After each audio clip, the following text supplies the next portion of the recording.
and welcome to a little bit of a different video than I normally film. Today is going to be a little sit down kind of discussion video all about removing your bookshelf and your reading life from capitalism as much as possible. I live in the United States, and our country is very much run by capitalism. It's a hyper-individualistic society, and there's a lot of focus on each individual person kind of having their individual means and individual finances and access to things.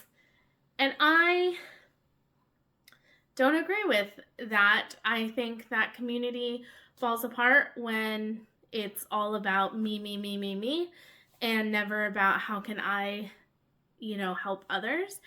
And so I've been thinking on this video for a very long time, and I have 13 ways to sort of fight against the capitalistic society with reading. How to turn your bookshelves into a tool for bringing people together instead of just having trophy shelves just for you. So I want to say first and foremost, please don't be offended by anything that I'm saying. In this, I'm not calling people out for being wrong. As I was writing some of these things, I'm like, there's a lot of these things that I could do a lot better, and we'll kind of talk about that as we go on. I just want food for thought. If you disagree with me, if you think there are reasons that what I'm saying doesn't really work, please tell me. I'd love to chat with you about it in the comments. Please be respectful. I do worry that this will find not the right place on the internet, but we'll find out. So I just want to know your thoughts on how to, kind of fight against the things that we don't like in our society, and how to push for change in the world. That idea of be the change you want to see in the world, and kind of how it starts with us in a lot of ways. And so I'd love to know what you think about all of these, and let's just get started. Number one is to give books to little free libraries. When you are giving books away, a lot of us will sell them online, sell them back to used bookstores that buy them, give them away to friends, and maybe donate them to thrift stores or school libraries or stuff. And of course, a lot of those are really great ways to do that. I live outside of Portland, but in Portland especially, there are a lot of little free libraries. There are these kind of little boxes that people kind of leave books in, and then if you are interested in any books, you can take them. The idea is if you take a book, then you leave a book, but if you don't have a book right then and there, it's okay to take a book and leave one later, or bring 5 books back in 5 months when you're done with them. I have many little free libraries that I just dump tons of books at because they always get snatched up. Now, I know some people will say that booksellers just, walk around and take kind of clear out little free libraries and try to sell them. I understand that can be an issue, but what I love about little free libraries is that people have equal access to books through little free libraries. Even your public library system, it can be very hard for someone who is houseless to get a library card and have access to the library. Being able to take a library book might not be possible for a lot of people in our country, even though libraries are supposed to be public use. A little free library is a library that anyone truly can access. And it's unfortunate if people use them poorly, but I don't think that should stop us from using them at all, because I think that those people who are just going around taking books from little free libraries and reselling them to, online or whatever, is probably not as common as people think, and it shouldn't stop me from helping out the people that I can. They're probably not hitting every little free library every day all the time. And there are so many people in Portland who give great books to little free libraries. Like, I don't dump like junky books that like no one's gonna want to read. Like, I'm going to be taking like a full epic fantasy series that I didn't pay that much for, maybe like 30-40 bucks between all 7 of the books. But I'm going to be taking that and gifting the whole series to someone who's going to pick it up and hopefully love it. Someone who will be excited to see it there. That's happened to me. I've found like a whole trilogy before, and there's something truly joyous about knowing that you can go to a little free library and maybe find a really good book, and you don't have to pay for it if you don't have the money, and you don't have to leave anything if you don't have anything. And I just think that they're really special and we should use them. And if you have little free libraries anywhere near you, be the good Samaritan that puts in more books than they leave. I feel like a lot of times I'm the only one leaving books of value in a lot of them. A lot of them are like dumping grounds for like old, boring nonfiction that no one's going to read. And I try to really populate them with books that people are excited to have. And most of them get snatched up pretty quickly. So that makes me happy that hopefully people are taking them and reading them. The next one is sharing your books with your friends. I need to work on this one because I am fairly particular about my books. I don't want my books to get messed up. I want people to handle them the way I want them handled. And that's just something I need to let go of a little bit. I do share a lot of books with people in my life, but I do have a problem with lending books. I tend to want to read it, and then when I'm done with it, I'm like, I'll pass it along to you.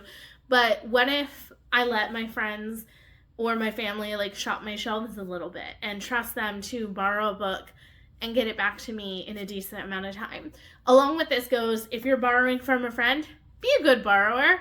Read the book and give it back to them in a decent amount of time and in good condition. This is part of that like collective idea of borrowing out, lending out books in good faith and borrowing them, and helping that person have trust in their good faith by actually taking care of the thing that you're borrowing.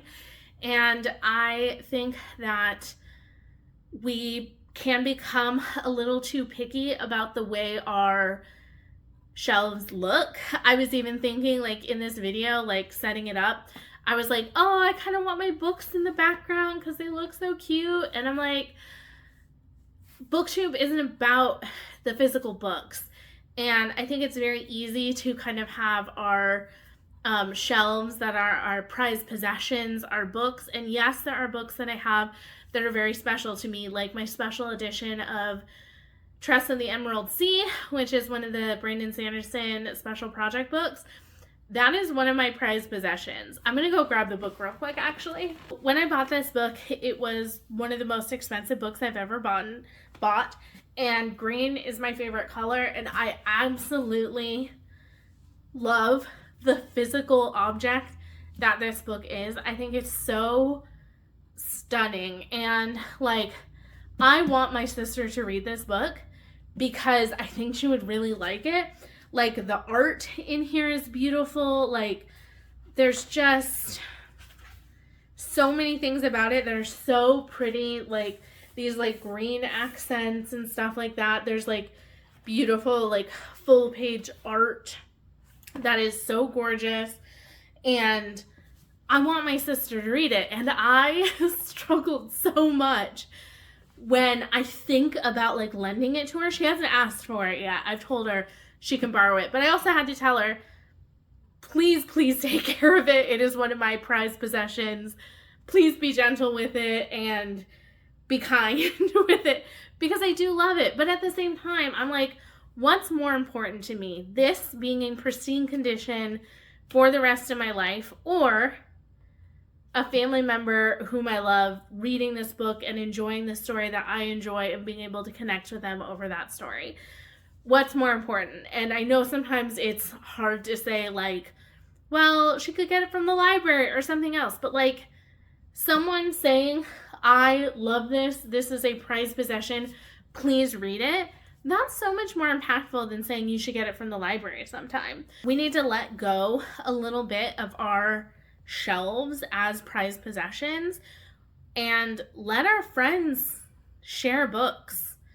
Let each other like borrow the books, and not just when you're done with them. Let people shop your shelves. I have all my shelves in my bedroom, and I'm like, man, maybe at some point I should move them into a different room so that like when people come over, they can actually see my shelves and maybe borrow them. Borrow books, because not everyone has the same access to books, and not everyone needs to buy every book that they're going to want to read. So if someone sees Trust of the Emerald Sea, I don't need to make everyone who wants to read that because I recommend it go buy that book on their own. That's, in my opinion, a little wasteful. Like if every person in the world had a copy of the book that they read and every single person had to buy their own copy of that book, that's a lot of resources being used to produce those books. Like I love books, physical object books, but that's a lot of resources. Like I read 100 to 150 books per year, and if I bought my own copy of that and everyone else bought their own copies of all the books they read, that's a lot of books building up. And I'm just not sure that we need to produce that much of one resource when it's like maybe 10 people could read the same copy and you pass it around between your friends and your friend group really only needs one copy. And yes, maybe Trust of the Emerald Sea ends up being your favorite book and you want a copy of it to read it over and over and over again. I think that's fine. But the idea that these are all my shelves and you can't touch any of my books until like I'm done with them, I don't know. I think that's a little bit like individualistic, and maybe we need to let go of that a little bit and share a little more frequently. Going along with this, not keeping trophies of the books you read. I know a lot of people who, I've seen a lot of booktube and bookstagram kind of content where they're jokingly, I think, jokingly talking about like you read an ebook or you listen to an audiobook and you keep like the trophy on your shelf of like, I've finished that book, so I get to put it on my shelf. And obviously, I think that's fine. Like, you may buy a book and then decide later that you want to listen to it on audiobook or read it on ebook. I'm having carpal tunnel issues with my hands, so if I'm wanting to read books I own, I either need like a hardback that I'm reading or I need to get it on my phone so I can like flip the pages. Like, obviously, that's not an issue if that's just what needs to happen. If you truly are going to read that book again, do you need to keep a copy of it on your shelves forever? Going back to my copy of Trust of the Emerald Sea. Let's say I read this 5 more times in my entire life. And maybe I passed it on to my kids. Maybe one day we read it together and they love it and it becomes a cherished possession. Maybe they read it 5 times.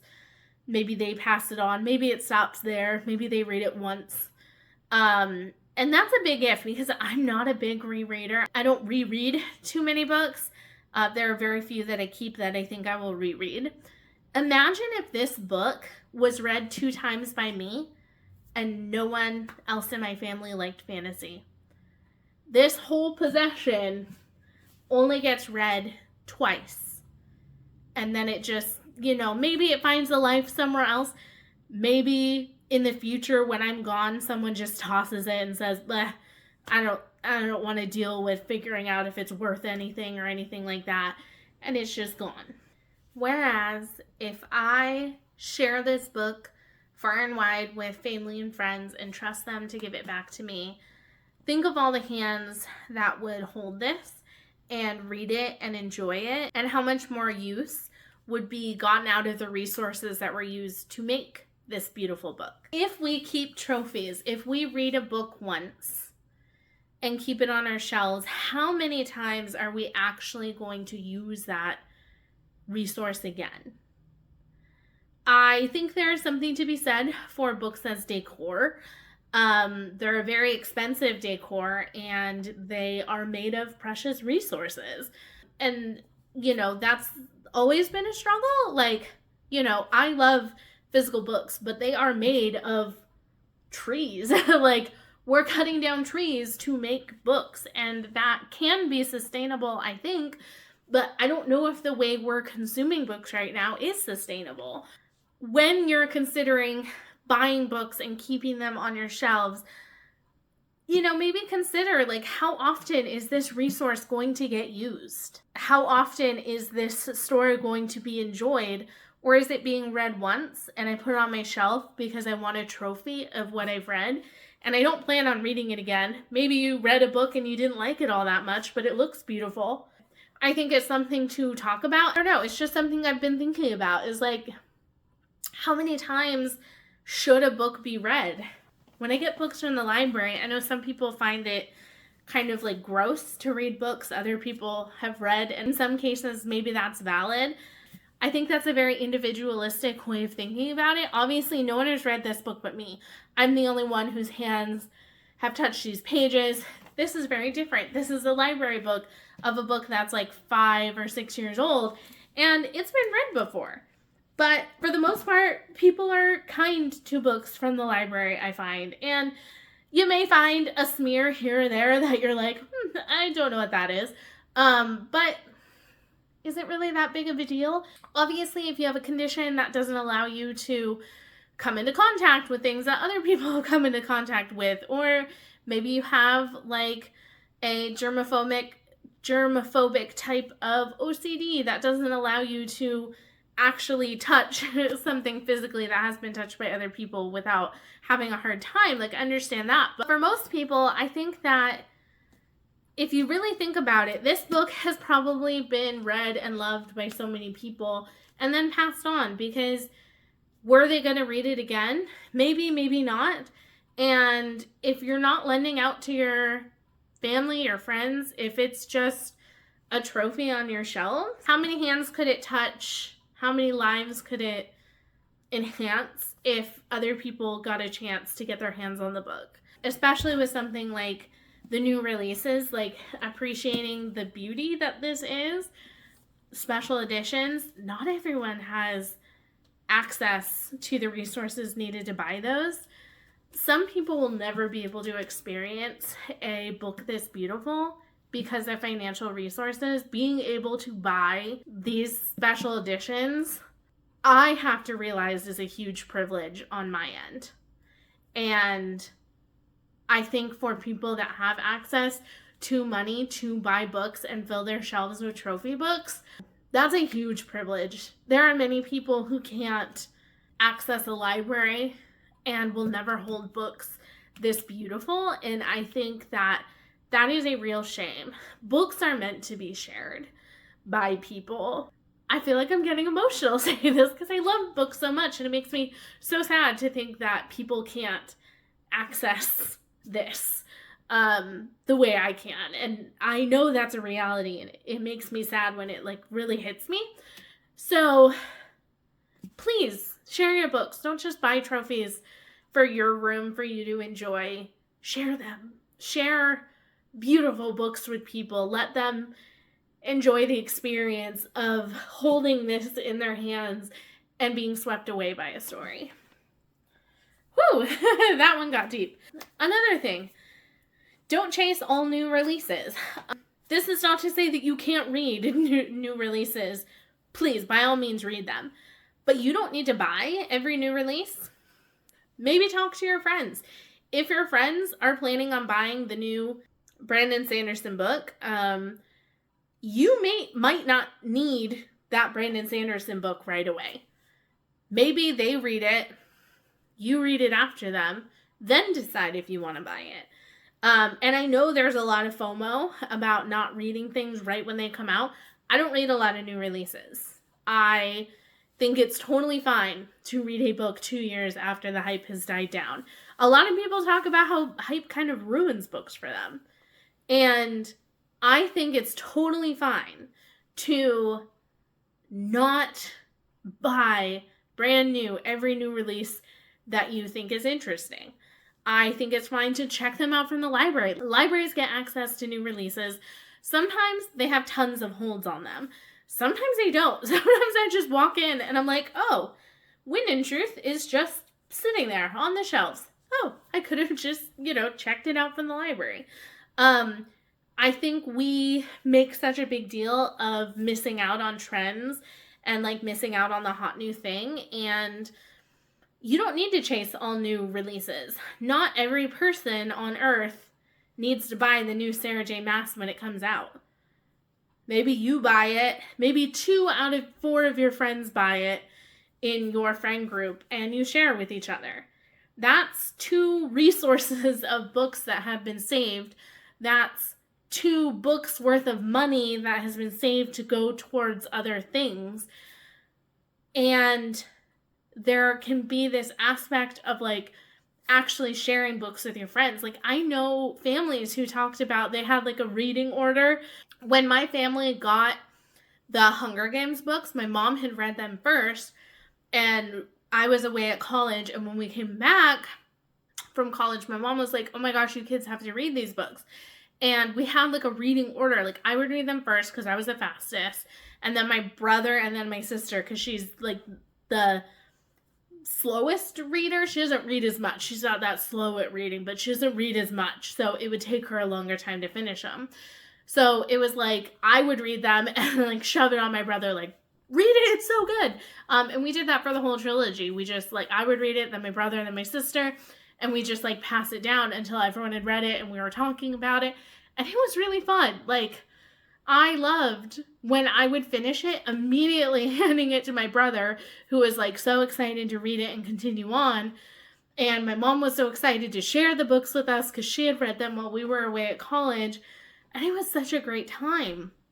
So don't feel the need to go buy every new release. If you know your friend bought a book, see if you can borrow it from them. See if they'd be willing to share it with you next time you see them. I know this isn't feasible for like everyone. I don't have that many friends who read like I do who are close by.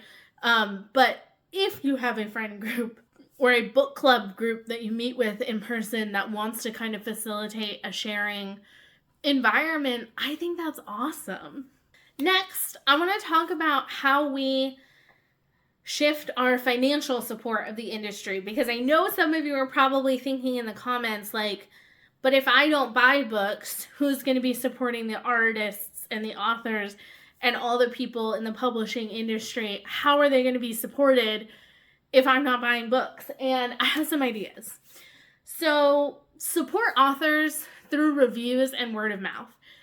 You can have quite a far reach just by posting on like Goodreads or Storygraph or some other review site where someone's going to scroll down and say, oh man, Cheyenne loved this book. This person gave it 5 stars. This person gave it 5 stars. Loving books, being vocal about books, posting reviews can be awesome for authors and have a much farther spread. Maybe someone in Nebraska who I don't know reads my review on the Storygraph and goes, that sounds really good. I'm going to go buy that book. Influenced someone supporting an author. Maybe I read that book from the library and I convinced someone else to go buy it who doesn't have access to it through friends or a library or something like that. Or maybe it's like an indie publisher, which we can kind of bring into this. Support indie authors. There are people that rely on word of mouth a lot in reviews, and that can have a huge support. Authors also get paid when their books are checked out from the library. So you can be supporting your favorite authors by checking their books out from the library, because the library pays a lot of money to get a copy of that book to kind of offset some of the sales that are lost from the author by having it in the public library. So you can support an author by reading their book through the library and then telling other people to go check it out from the library as well. I check out books from the library all the time and send them back unread, and I am like, great. I hope that the library is like, wow, this book is getting checked out a lot, and it's just me who's checked it out 5 times. That support goes to the author, keeps their books in the system, keeps people interested in them. And so you can support authors financially not necessarily having to like buy their books and consume those resources and then either donate their books or try to give them away or resell them. I can't tell you how many like new releases I'll see where a book has just come out and then you see like a bunch of used copies of it like back at the used bookstore because either people didn't think it was that good or like DNF'd it or bought it and then didn't want it or something like that. Like I see that quite a bit. And I just think that if you're going to buy a book and then just get rid of it a lot, I think sometimes that's fine, but maybe you don't need to do that for every book you read. Maybe you don't need to buy every book you read and then immediately try to put it somewhere else. Like, where is that resource going to go? Is it going to be used again? If you donate it, is it ever going to get on the shelves? There's a lot of things I think that can be said for supporting authors in a different way rather than just buying every new release. Along with that, don't make a bookstore of your own house. I know this sounds kind of counterintuitive, and I think for a while I thought of my bookshelves as like my own mini bookstore that was curated just for me. And I've been working to change that a lot with my Taming the Shelves series. I don't need as many books as I have sitting on my shelves. It's a little overwhelming, and I didn't need to buy all the books that I bought as soon as I saw them. There have been many books I've regretted buying because I bought it and then it sat on my shelves and then I forgot why I was excited to read it. I was not interested in it later. I sent it to a little free library hoping someone else who would love it would be interested and pick it up. Books will be there if you don't buy it right away. You don't have to mindlessly get every book that you want or every book that seems interesting and put it on your shelves as a placeholder for one day when you might want to pick it up. I've learned this with little free libraries. It can be very easy to like grab a book from a little free library because it's free and leave it on my shelves for 8 years. I think to myself, like, how many people could have read that before me? It's been sitting on my shelf unread for 8 years. I'm probably going to read it one time and then pass it on. Why did I need to grab it from the little free library right then? I don't need a bookstore in my home. I have access to bookstores and libraries all around me. I know that might not be the case for people. If you don't have access to a bookstore, maybe you do need to turn your house into a bookstore for you. I'm not going to say that you have to, but I personally don't need my house to be a bookstore for me. I have access to a bookstore. If I want a book, I can go online and order that book and have it sent to my house. I don't need to buy a book for a rainy day. I don't mind having a large TBR. I often find myself in the mood for different types of books, and I like having a lot to choose from. But my shelves at the beginning of my channel about a year ago were overwhelming me. I had stacks of books on the floor. I'd collected large series that I had then started and DNF'd almost right away and gotten rid of like 7 or 8 books that I thought I would love, and turns out I didn't like at all. I don't need to have a bookstore in my house. I don't need to collect books all the time and just save them and squirrel them away for a rainy day.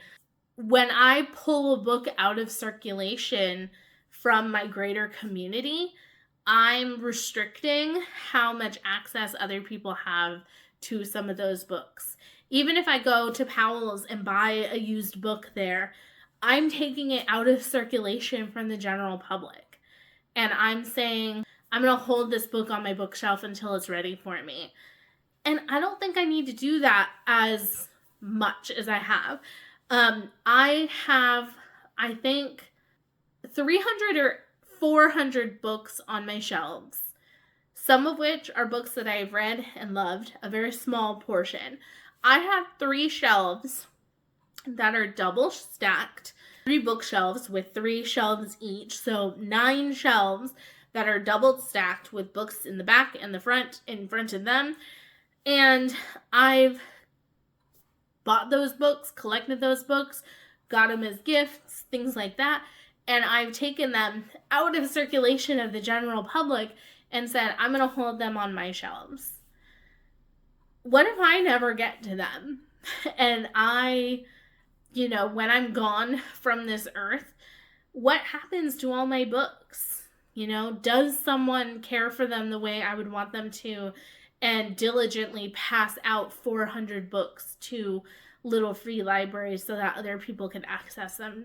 That's what I want. I want my books to go to little free libraries. When I'm done with books, that's where they go. If I'm not giving them to a friend or family member, they go to a little free library.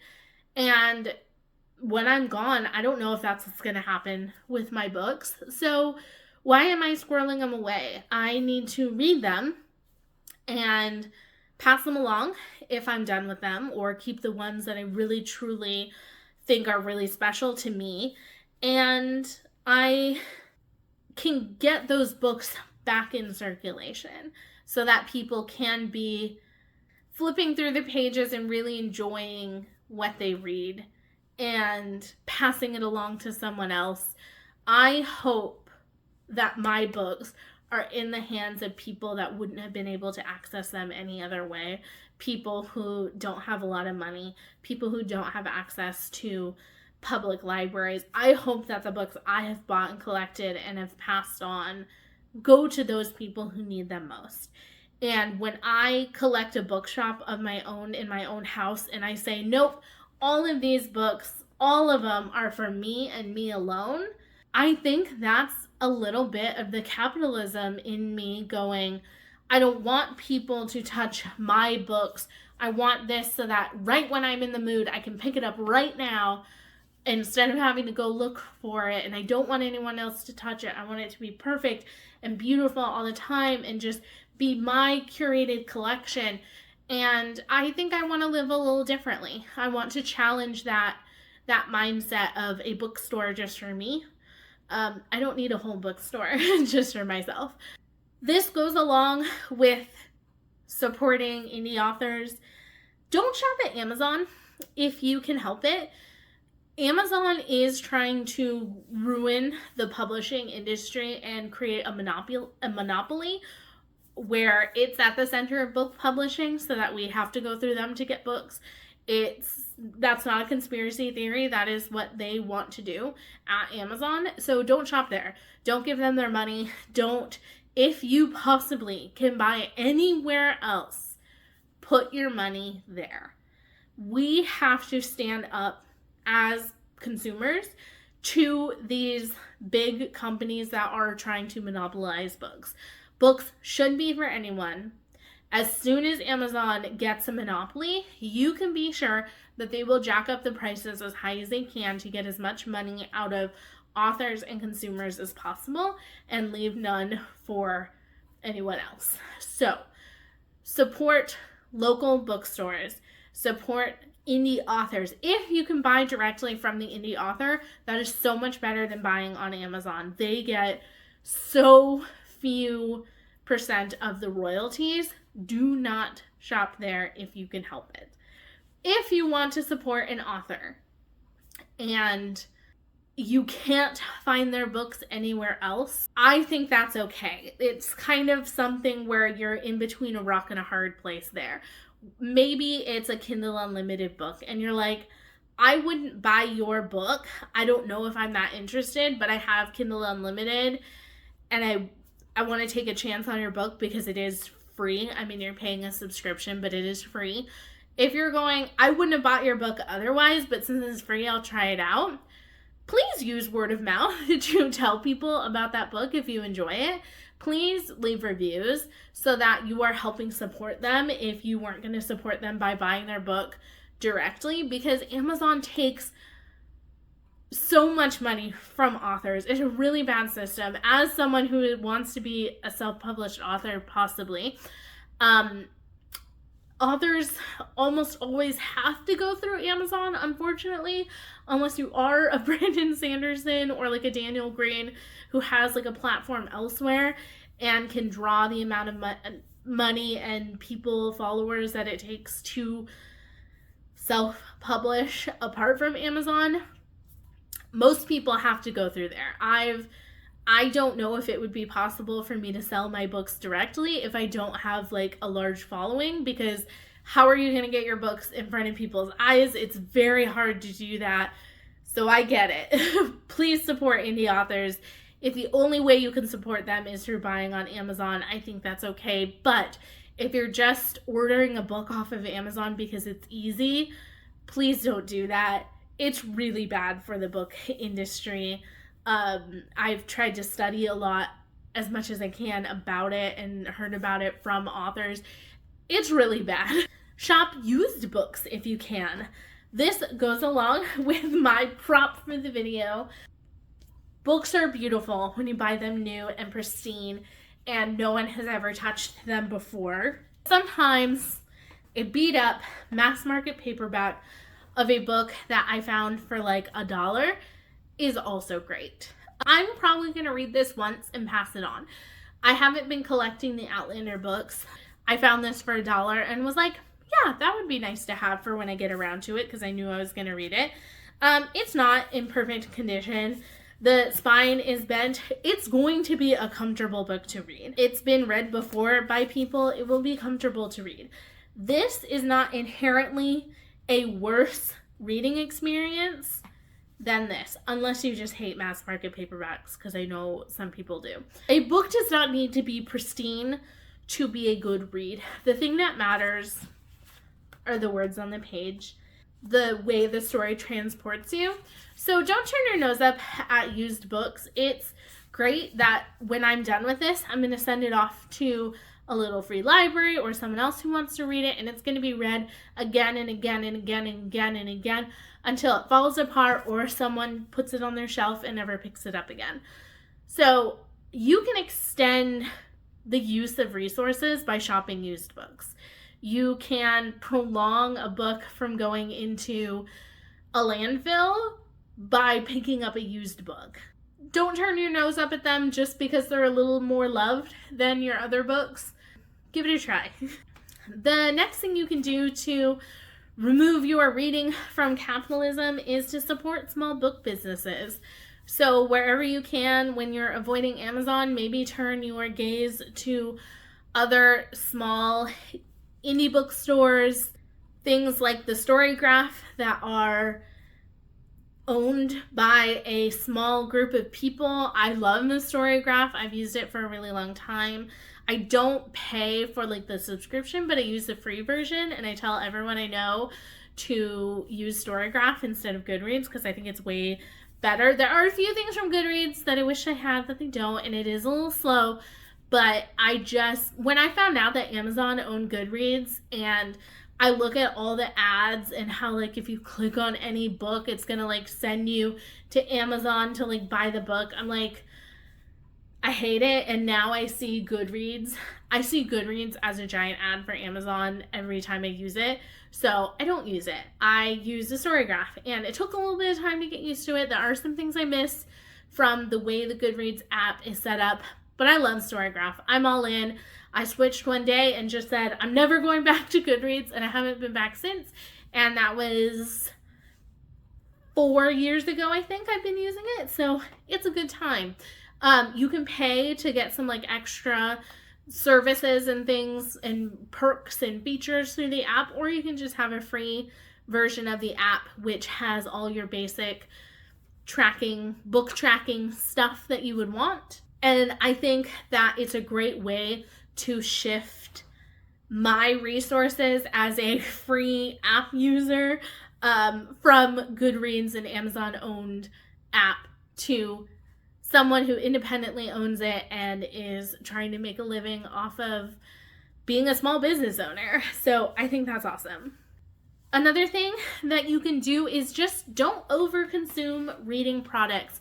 Reading doesn't need a lot of accessories unless you actively have like a disability where you need something in order to help you read.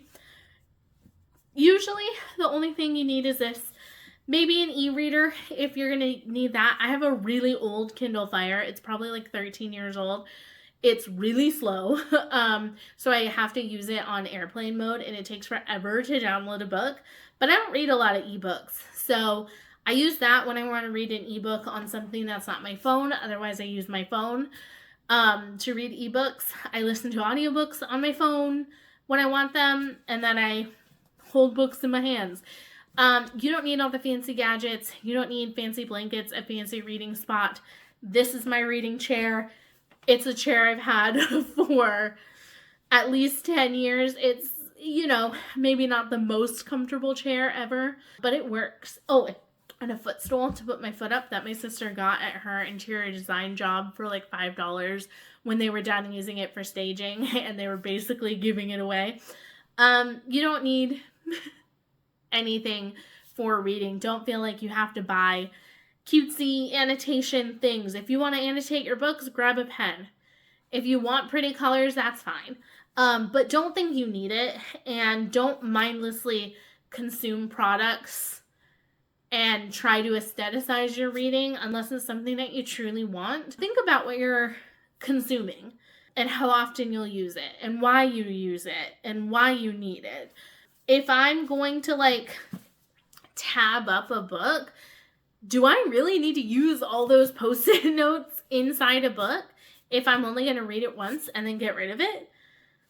Maybe, maybe not. I don't know what kind of reader you are. I'm not a big annotator, so I don't use tabs that much. I think when I annotate, it will be because I'm rereading a book and I want to annotate and kind of take down my thoughts on a favorite book of mine. But otherwise, you just don't need all this stuff that sometimes capitalism tells you need, marketing tells you need. All you need is yourself and a good book. Second to last one, this is number 12. Highlight underrepresented voices in the book community. Capitalism is going to put the most sellable authors up front. Brandon Sanderson is a straight white man. He is at the top of the charts, and every book marketing company is going to find it very easy to market Brandon Sanderson to everyone. He's a very sellable face to a book. People that do not fit under that straight white man category are going to be harder to find naturally. Straight white men, straight white women too, in certain spaces are very easy to stumble across in books. People make the argument that they don't think about the author when they're picking up a book. They just pick up a book that sounds good. There are many books that sound great that never get in front of the eyes of a reader because the publishing, marketing people don't put faith in those books to put them in front of people.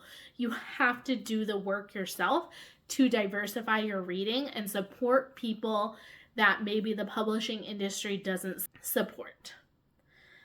If you only pick the books that publishing blares at you and says, read these books, you are very rarely going to be reading anything other than a straight white man, maybe a straight white woman, depending on the genre.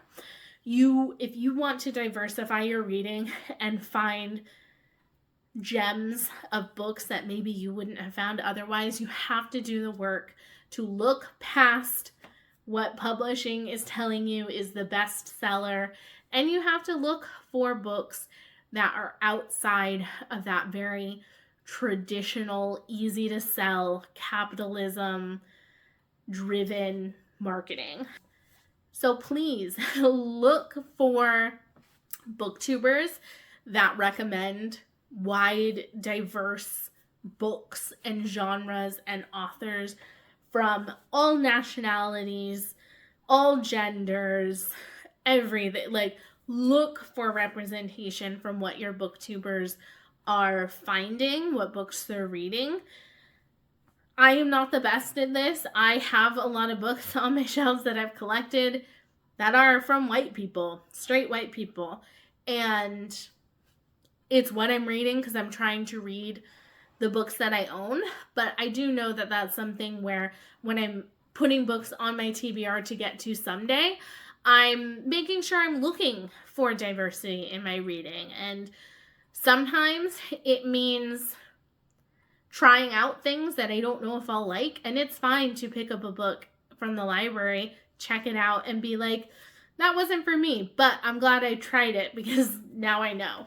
If you only go for what's familiar and what the publishing industry is like talking about the loudest, the diversity of your bookshelves are going to be very shallow, and you will be being a mindless consumer in some ways because you're not looking past what publishing is kind of spoon feeding you. And the last one is support your booktubers. BookTube is free for people who can access YouTube for free. Most booktubers are doing it as a hobby. I'm doing it as a hobby. I'm not saying that you have to support me. I don't know if I'm that talented to be supported. I'm still very much a new booktuber finding my footing. But there are many booktubers who have been doing this for years who don't get paid. It's not their job. They're doing it on top of a job. Maybe multiple jobs. Maybe they're a parent and a worker and they're trying to do a booktube channel as well. So if you have some money and instead of going out and buying that new release that you could get from the library, maybe think about dropping $5 for a booktuber that you especially love. Something that I'm thinking about when I have a more stable financial position is when I join a readathon and I really love a readathon, dropping the creator the readathon $5, $10 for that month or 2 months of reading. I was able to do this for one of my friends and favorite readathon creators, Wonderthon, created by Lizzie at Lizzie's Literary Life. She does so much to put on that readathon, and it's such a hard job when you think about all the work that goes into putting on a readathon for someone. If you're able to, drop them $5. Most of them have like a buy me a coffee or a Ko-Fi page or a Patreon. Think about sharing a little love. And like I said, maybe pass up on like 1 month of Book of the Month books and share the love between a few creators. Or pass up on one new release and decide you're going to get it from the library and share that $30 between 6 booktubers.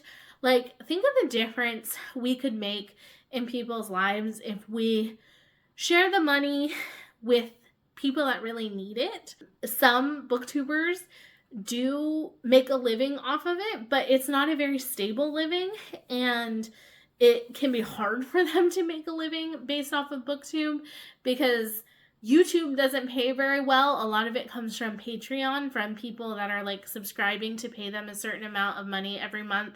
And absolutely, if you can't afford it, you can't afford it. That's okay. I'm going to be in that position for a little while myself because I'm going to be doing less hours at my job and being paid less as well.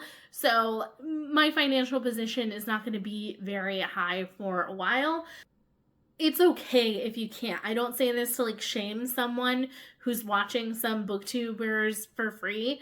I've done that for like 15 years. I've been on BookTube for such a long time, watching it, not actually filming. This is new. But watching, I've watched for such a long time. And if you can't support them financially, leave them a kind comment.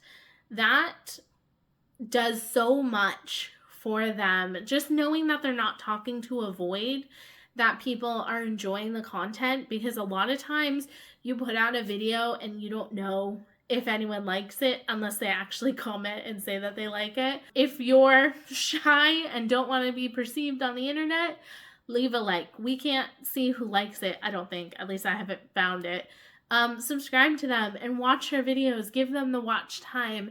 And just remember that they're most of the time not making money off of it. And if you have a little extra money to share, think about sharing that with the booktubers who are really adding a lot of value to your life, who are sort of adding to the community. And I think if we don't build up our trophy shelf bookstores in our homes that are just for us, that there's a little more to go around between the whole community.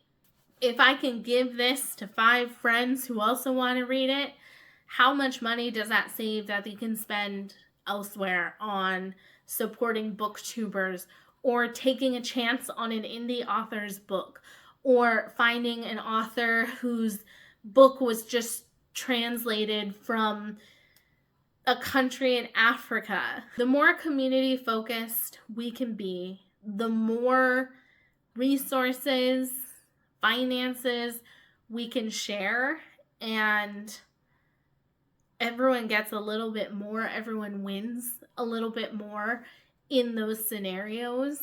So I would challenge you to really think about maybe one thing that you could do. This is the teacher in me giving you a little homework.